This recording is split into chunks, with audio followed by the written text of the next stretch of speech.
अस्सलाम वालेकुम दोस्तों। साउथ अफ्रीका ने वापसी की है वनडे सीरीज़ में। हम T20 सीरीज़ भी जीते ज़रूर, मगर क्लीन स्वीप नहीं जीत पाए और इस बार साउथ अफ्रीका ने वनडे सीरीज़ में वापसी की है। अब 1-1 से बराबर है। अब देखते हैं आखिरी वनडे मैच कौन जीतता है। बट कहने को एक मैच है, हम पहला मैच जीते हैं, दूसरा हम हार गए। खैर, पहले मैच में ठीक ठाक किस्म का ड्रामा हुआ और दूसरा मैच बिल्कुल सीधा किया। खासकर क्विंटन डी कॉक ने जिस किस्म की बल्लेबाजी की, डी जॉर्जी ने जिस किस्म की बल्लेबाजी की, प्रेटोरियस जो अपना दूसरा वनडे मैच खेल रहे हैं, आप उन तीनों की खासकर इन तीनों की आप स्ट्राइक रेट देखिए। ज़बरदस्त किस्म की स्ट्राइक रेट के सामने बल्लेबाजी की उस ग्राउंड में जहाँ पे हमारे खिलाड़ी खेल के बड़े हुए हैं। अमूमन हम यही कहते हैं ना, होम ग्राउंड है, उसका एडवांटेज है। हमने भी पहले मैच में साउथ अफ्रीका ने भी इतने रन किए थे, बट जब हमने चेज़ किया था ठीक ठाक किस्म के फंस के चेंज हुए थे। और मुझे याद है जब पाकिस्तान की बैटिंग चल रही थी, फ़हीम अशरफ और नवाज़ खेल रहे थे, तो कमेंटेटर कह रहे थे कि 265 पाकिस्तान इसमें फंसा सकता है साउथ अफ्रीका को। बट हमें थोड़ा सा मार्जिनल ज़्यादा रन भी मिले। फ़हीम अशरफ ने एक अच्छा कैमियो बैटिंग की, उसके बाद नवाज़ ने ज़बरदस्त बल्लेबाजी की, ऊपर से सलमान आगा, साइम अयूब की बल्लेबाजी बेहतर हुई। बट अगेन एक क्वेश्चन उठेगा कि बाबर आजम वनडे में रन नहीं आ रहे। 81 इनिंग्स वनडे, टेस्ट, T20 तीनों में हो चुकी हैं कि बाबर आजम की सेंचुरी नहीं आ रही। पहले मैं आपको थोड़ा सा ब्रीफ बता देता हूँ कि इस बीच में बाबर आजम की 50 कितनी आई हैं और बाकी क्या चीज़ें रही हैं। बाबर आजम के 81 इनिंग्स हैं, 2367 रन हैं। इस बीच में 20 50s हैं। एवरेज तीनों फॉर्मेट की मिला के उनकी बनती है 31 की, जो कि कम है बाबर आजम जैसे कैलिबर के प्लेयर को। और 31 ODI इनिंग्स हैं उनकी, जिसमें से 9 50s हैं, 9 50s हैं। 100 नहीं आ रहा, वही नेपाल के खिलाफ जो 100 है वही है। उसके बाद किसी फॉर्मेट में, टेस्ट, वनडे, T20 किसी फॉर्मेट में उनका 100 नहीं आ रहा। और एक और ख़ास बात कि मोहम्मद नवाज़ का दूसरी 50 है। पहली 50 उनके डेब्यू में थी और दूसरी 50 अब हुई है। 30 मैचेस का 30 इनिंग का गैप है। अगरचे उन्होंने बहुत ज़बरदस्त इनिंग खेली और लास्ट ओवर में जो हिटिंग की वो भी ज़बरदस्त थी, इसमें कोई शक नहीं। 10 ओवर में पाकिस्तान ने 91 रन बनाए, 4 विकेटें गंवाई, 9 की रन रेट के साथ हमने बल्लेबाजी की है कि लंबे टाइम पीरियड के बाद हमें अपनी डेप्थ में इस तरह की बल्लेबाजी मिली है। अदरवाइज तो ये होता है कि हम कोलैप्स करते हैं। इस बार अच्छा हुआ, बट सवाल ये है कि ये 30 मैचेस का गैप क्या आपको काबिल कबूल है?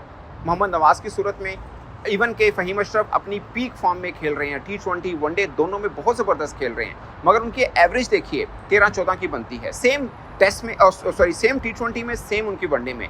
वो हमारी फर्स्ट प्रायोरिटी के ऑलराउंडर है। अब मैं दोनों के बारे में ये क्यों बोल रहा हूँ? मेरा हमेशा से मानना है कि कंडीशन के मुताबिक अगर आपको bowling all rounder, fast bowling all rounder चाहिए तो आप उनको चुन लें, स्पिन बॉलिंग ऑलराउंडर चाहिए तो आप नवाज़ को चुन लें, मगर दोनों के साथ। और फिर आपने साइम अयूब को भी ऑलराउंडर बनाया, गर्चे वो बल्लेबाजी बहुत अच्छी कर रहे हैं, बल्कि साइम अयूब और सलमान आगा का अगेंस्ट साउथ अफ्रीका वनडे का रिकॉर्ड बहुत शानदार है, बहुत शानदार है। वो भी मैं आपको बताऊंगा क्या है। बट मेरा क्वेश्चन ये है कि पाकिस्तान की बॉलिंग देखिए, नसीम थे, शहीन थे, वसीम जूनियर, ये 3 रेगुलर बॉलर हैं। वैसे कहने को आपने 7-8 बॉलर ट्राई आउट कर दिए हैं, मगर रेगुलर बॉलर आपके पास 3 हैं और ये बहुत वर्दी होता है। अभी साउथ अफ्रीका की ये टीम जिसमें 5-6 स्टार क्रिकेटर्स उनके नहीं हैं।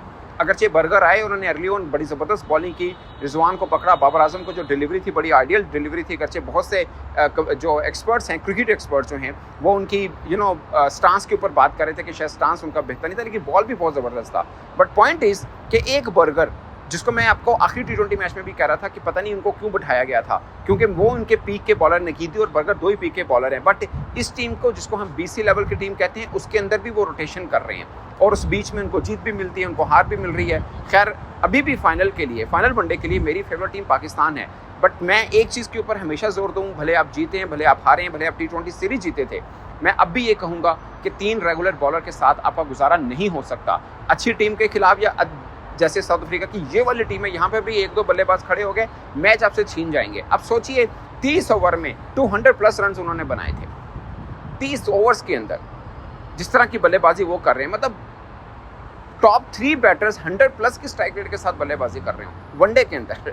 तो ये एक क्वेश्चन मार्क है कि आपकी 3 बॉलर, ठीक है 30 ओवर कर गए रेगुलर बॉलर, अगर उसमें भी वसीम जूनियर को थोड़े रन हो गए, बाकी सबको भी हुए, खाली वसीम को क्यों लेना, बट रन हुए उनको। मेरा क्वेश्चन ये है कि बाकी फिर 20 ओवर्स आपने रेगुलर बॉलर नहीं होंगे, आपके ऑलराउंडर्स होंगे, और ऑलराउंडर्स भी आपके ऐसे हैं जिसके ऊपर आपको भी एक दिन बड़ी खुशी मिलती है, एक दिन आपको गुस्सा आता है कि यार कब मैच जीता होगा, इस तरह की बातें आप कर बैठते हैं। सो ये चुनना ज़रूर है कि ठीक है, फ़हीम ने भी आखिर में कैमियो लगाया, नवाज़ ने भी किया, बट आपको क्या 2 ऑलराउंडर चाहिए जब आपके पास सलमान आगा भी हैं, जब आपके पास साइम अयूब भी हैं? ये सबसे बड़ा क्वेश्चन मार्क है। क्या एक स्पिनर रेगुलर होना ज़रूरी था यहाँ पे, maybe in place of Nawaz, maybe in place of Faheem Ashraf? या किसी भी एक बैट्समैन को कम करके, जैसे हुसैन तलत भी एक तरह से वो ऑलराउंडर्स हैं, तो कुल मिला के पाकिस्तान के ऑलराउंडर काउंट करें आप, हुसैन तलत आपके पास हैं, फ़हीम अशरफ आपके पास हैं, नवाज़ आपके पास हैं, साइम अयूब आपके पास हैं, सलमान आगा। आपके जब पहले टॉप 4 या 5 आउट होते हैं तो नीचे ऑलराउंडर्स हैं, वो कहीं पर पहले बैटिंग कर रहे हो तो आपको लेके जा सकते हैं, बट जब आप जब चेस कर रहे होते हैं वहाँ पे आपके साथ धोखा भी होता है। जैसे लास्ट पहले वनडे मैच में वो हम जीते ज़रूर थे, मगर जितवाया बारी किसकी आई थी? नसीम शाह की और शहीन शाफरीदी की।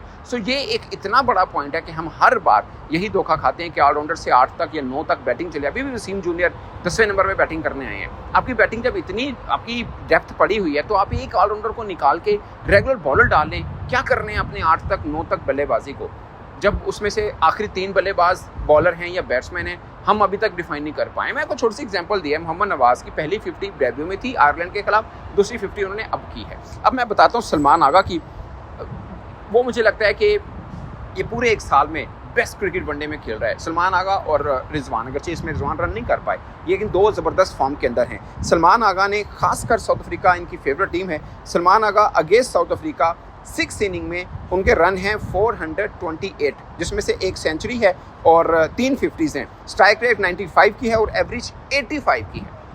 85 की एवरेज अगेंस्ट साउथ अफ्रीका, ठीक है। इसमें आप कह सकते हैं कि ये 2 वनडे मैच में इनकी BC लेवल की टीम है। जब ट्राई नेशन पाकिस्तान के अंदर वो खेलने आए थे तब भी, अगरचे वो चैंपियंस ट्रॉफी के लिए आए थे, मगर जो पाकिस्तान के साथ ट्राई नेशन में सीरीज खेली थी कुछ खिलाड़ी उनके स्किप थे, बट इन्होंने वहाँ पे जाके सीरीज भी हमने खेली है साउथ अफ्रीका में, जहाँ पे हमने उनको क्लीन स्वीप किया था।